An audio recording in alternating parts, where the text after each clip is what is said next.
అందరికీ నమస్కారం అండి. ఈ పాటికి కొంతమంది ఆవకాయ పెట్టి లొట్టలు వేస్తూ ఉండుంటారు. కొంతమంది ఇప్పుడే పెడుతూ ఉండొచ్చు. ఏదేమైనా ఆవకాయ పెట్టే రోజు ఉండే హడావిడే వేరండి.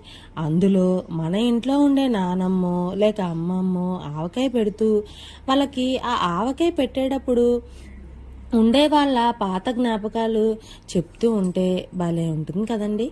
మనం పెద్దవాళ్ళు ఆవకాయ ఎలా పెడితే అలా ముట్టుకునేవారు కారు.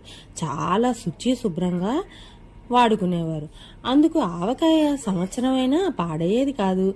ఆవకాయ పెట్టడమైనా తర్వాత ఊరగాయని డబ్బాల్లోకి తీసిన తర్వాత గిన్నెలో మిగిలిన దాంట్లో వేడివేడి అన్నం అంత నెయ్యి వేసి కలిపి పెడతారు. అది వాళ్ళ చేతి మహత్యమో ఆవకాయ అద్భుతమో తెలియదు కానీ అమృతంలా ఉంటుంది.